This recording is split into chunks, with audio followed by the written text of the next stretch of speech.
Hozir men mana kollejga keldim. Muqam Community College deymiz. O'sha yerga kelib, endi qanday qilib kollejga kirish kerakli. Mana bu parkovka qiladigan joylarimiz. Ay katta ko'rib turgan joyingiz bu Hall Road. Hall Road'ning yaqinginasida bu yerda narigi kultur markazi, orqada esa anavsi bor. Bu yer Sterling Heights, Michigan'da joylashgan. Bu aslida juda bir katta kollej. Bizda Muqam oblasti, Michigan shtatining Muqam oblasti juda bir katta kollej ichida. Buni 12-milda bitta adeli bor. Bu 20-mil Hall Road deymiz. Bu yerda joylashgan zdaniyalari juda ko'p. Mana bu LM, KGH, KM degan zdaniyalari bor. Narigi kirish zdaniyasi. Mana bu taraf o'zlarini politsiyskiy otdellari ham bor. Mana bu kirish joylari, ichkariga kirish joylari joylashgan. Hozir odamlar anav qilyapti, maktabni bitirib chiqib ketishyapti. Bu kollej bir nechta kollejlar bilan birga ishlaydi, birga ishlab, birgalikda kollej degan bir nechta universitetlar bilan birga ishlaydi. 2 yil o'qib, prima universitetlarga hamma kreditlarni ko'chirib o'tib ketaverishingiz mumkin. Chunki kollej degan bilan 2 yillik aslida kollej, ammo Luboy bir universitet bilan hamma dogovorlari bor. Oakland universiteti bor, Wayne universiteti bor. Bizda atrofimizda bir 3, 4, 5 ta universitetlar bor. Hammasi bilan anaqalari bor, kontraktlari bor. Shu kontraktlari asosida anav qilib ketishingiz mumkin. Shuni mana bu yerda endi anavda kollejda ichida anav qilyapmiz o'zimiz. Tashqariga kirib chiqyapmiz bu yerdan. Bu kirish zdaniyalari joylashgan. Atrofida odamlar juda ko'p. Juda shunli tovushlari bor. Shuning uchun boshqa joylarni ko'rsatib kelaman. Shu bilan keyin biz boshqa bir zdaniyalarni anav qilamizda tashqariga keyin bu kollejning o'zini alohida teatr, iskustva otdellari, muhandislik bo'limlari, hamma narsalari bor. Hamma narsani o'rganish mumkin bu yerda. Subarkani ham o'rganish mumkin. Samolyot bo'lmasa ham mana bu mashina zavodsozlik, boshqa mashinalarni avtomatlashtirish degan ko'p narsalarni o'rganish mumkin. Juda yaxshi bibliotekalari ham bor. Men ularni hozir mana bu yerda kollejni xaritasi ko'rsatib berilgan. Men buni hozir anav orqali ko'rsatib beraman. Internet orqali keyinchalik ko'rsatib beraman. Register member pricing hammasini anavlari bor. Shu bilan yana bir narsa, men hozir anavga borgandan keyin qaytib borib bir joyda joylashib kompyuterdan qanday qilib bu yerga kirish kerak, qanday qilib ariza berish kerak va qanday qilib topshirish kerak, qancha pul turadi, qancha to'lash kerak, qanaqa ballar, ingliz tili falon, hamma dokumentlarning ro'yxatlari bilan kiraman. Keyin agar savollaringiz bo'lsa yana bitta online session qilamiz, savol javob qilamiz. Luboy yoshdagi даже hozir maktabda o'qib yotgan yoshlar bo'lsa ham farqi yo'q, qiziqib o'rganaverishi mumkin. Shart emas, masalan 14-15 yoshda bo'lsa ham bemalol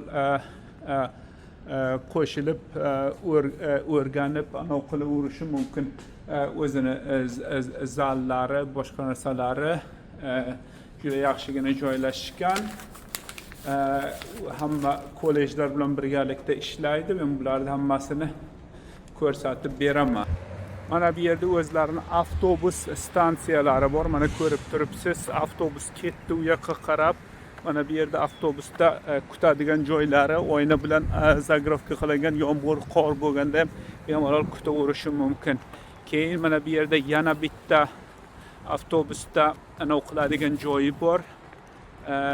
Kutadigan joyi bor. Mana avtobusda odamlar o'tiradi. Keyin avtobus keladi, o'tirib ketishadi. Velosiped bilan kelishi mumkin. Velosipedlarni bog'lab qo'yadigan joylari bor. Shunday qilib endi narigi o'sha zdaniyani o'zi mana ko'rib turibsizlar, ko'p odamlar qo'llarida gul ko'tarib kelishyapti. Bular hozir maktabda, kollejni bitirib chiqayotganlar, bitirib chiqib ishga kirishib ketmoqda. Ana endi men sizga mana burada kampus xaritasi ko'rsatilgan. Kampus xaritasini qarasangiz, birinchisida B administrative building S, B bookstore, kitobxona magazinlari, box kampusu, o P degani ovqatlanadigan joylari, C degani ishlar bilan ta'minlaydigan kassir, mana bu A, B, C, D, E, F, G'lar esa hammasi anovlari. Xaritada joylashgan joylari, to'la to'kis joylari. Keyin xavfsizlik holatlari, masalan qanday qilib belgilanishi mumkin, kartalarda finansiy adliyalari, keyin professional rivojlantirish, xarid qilish adliyalari, meter buildinglari, keyin kutubxonalari birgalikda hammasi ko'rsatilgan. Mana bu tarafda o'sha xaritani yana kopiyasi ko'rsatilgan. Xaritada ko'rib turibsizki, mana Hall Road M59 deydi bu yerda. Keyin narigi tarafi I194 ga ketadi. Ikkinchi tarafi Hayes Road ketadi. Bu joylarda bizda do'rdashchilar juda yaxshi biladi. Juda ko'plari o'sha Hall Roadlarda yurib, pul ishlab, qilib yurgan joylarda juda yaxshi bilishadi. Mana bu tarafi keyin magazinlar, boshqalar. Keyin hozir men kutubxona, bibliotekani ko'rsataman. Bularni ko'rsatib bo'lgandan keyin alohida bir qilib sizlarga ko'rsatib beraman. Qanday qilib ariza berish kerak, qancha turadi, narx-navolar, veb-saytdagi detallarni ko'rsatib beraman. Shu bilan har bittangiz test rezultatlaringizni topshirib, agar kirmayotgan bo'lsangiz ham baribir qiziqib ko'rib, ochib ko'rib, qilaverishingiz mumkin. Yoshingiz kichik bo'lsa ham farqi yo'q. Bir 15 yoshda bo'lsangiz ham, 14 yoshda bo'lsangiz ham tekshirib ko'raverishingiz mumkin. Hozir bo'lmasa 2 yildan keyin kelishingiz mumkin. 20 yoshda maktabni bitirgan bo'lsangiz, testlarda olgan bo'lsangiz, yana kelishga harakat qilishingiz ham mumkin. Mana shunday qilib Amerikaga kelishning eng yaxshi yo'llaridan bittasi Amerikada o'qish, kollejga kelish. Juda ko'p kollejlar bor, juda arzon turadi, unchalik qimmat ham emas. 5,000-10,000 dollar narxlarini ko'rsatib beraman. Qanday qilib ariza berish, boshqa narsalarini men ko'rganman. Odamlar 30,000 dollar berib Amerikaga kelishgan, ko'plari 40,000 dollar berib, ko'plari 30,000 dollar, 10,000, kamlari ham 10-15,000 dollar sarflab, kayotilarga 5,000 dollar bergan, 10,000 dollar bergan, keyin o'zlari biletlarga 10,000 dollar xarajat qilgan. Ammo aslida 10-15,000 dollar bilan bemalol o'qishga kelib o'qishi ham mumkin edi. Hammasi qonuniy, xavf xatarsiz, o'qishga kelish, o'qish orqali ish olish, o'qish orqali immigratsiya qilish menimcha eng yaxshi yo'llardan bittasi. Amerikada ta'lim olgandan keyin Kanada vizalarini olish mumkin, Kanadaga qolish mumkin, yo Amerikani o'zida vizalar olish mumkin, ish vizalari olish mumkin, ish qolib ketishi mumkin yoki qaytib borishi ham mumkin. Nima farqsiz ravishda boshqa mamlakatlarga borib ishlashi mumkin. Yo'llar ko'pdan ko'p ochilib boshlaydi. Juda ko'p parkovkalari bor. O'zini politsiyskiy otdellari bor. Mana ko'rib turibsiz, politsiyskiy meni oldimda turibdi. Undan keyin ko'rasangiz parkovka to'lib yotibdi. Naryoqda zdaniyalar juda ko'p, serob zdaniyalar. Keyin mana bu hozir qarshimizda ko'rinayotgan zdaniya esa u bibliotekasi, kutubxonasi hisoblanadi. Kutubxonasi ham juda katta, ichida o'qish zallari bor. Yana mana qarshimdagi A building, A zdaniyani ko'rib turibsiz.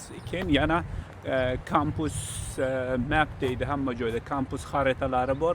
Kampus xaritalarida hamma narsa, adreslar, qayerda parkovkalar bor, hammasi to'la to'kis yaxshilab to'shna qilib ko'rsatib qo'yilgan. Mana bu o'zlarini anaqasi bilan birgalikda Muqam Community College deyiladi. Hammasi ko'rsatib qo'yilgan. Mana bu Center Campus deydi. Adres 44575 Garfield Road, Clinton Township.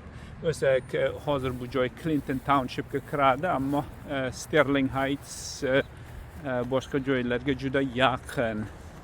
Mana bu yerda katta daraxtlar yaxshilab qo'yilgan, o'tlar joylashtirilgan. Keyin qarasangiz, mana bibliotekada kirish joyi. Biblioteka juda katta bir zdaniya. Ichida bemalol o'tirib darslarini tayyorlashi mumkin. Keyin mana bu biblioteka deyiladi, Library and Learning Center. Mana kirish joyi. Bu kirish joyidan shundagina kelganimizda bibliotekaga bemalol kirib olsak bo'ladi. Ammo hozir biblioteka bugun yoz oylari bo'lgani uchun juda barvaqtda yopiladi. Avgust 9gacha soat 9:30dan 3gacha ishlaydi. Shanba kunlari, yakshanba kunlari yopiq. Endi mana bu yerda Muqam Tuition Advantage, Tuition Free program degan joylari ham bor. Tuition free degani anaqasi pulsiz o'qish degani. Mana shu biblioteka, ammo ichini bemalol ko'rsak bo'ladi. Mana bu yerda Library and Learning Center deyilgan. Shu bilan mana shu bibliotekasi, keyin muhandislik binolari bor. Yo'q, men sizlarga qanday qilib ariza topshirish kerak, boshqa protseduralarini ko'rsatib beraman. Protseduralardan keyin bemalol har bittangiz ariza topshirib o'qishga kelaverishingiz mumkin. Bu Amerikaga kelish, qolib ketish, yo'l topish, boshqa narsalarda eng katta yo'llardan bittasi hisoblanadi. Ham ishga yo'l ochiladi, hamma narsa uchun yo'l ochiladi. Nafaqat Amerikani o'zida, boshqa mamlakatlarda, boshqa joylarda, hamma joylarda imkoniyatlar ko'pdan ko'p ko'payib boshlaydi kollej ta'limi olgandan keyin. Kollejlar orqali, ta'lim orqali Amerikaga ham kelganman, Turkiyaga ham o'qiganman.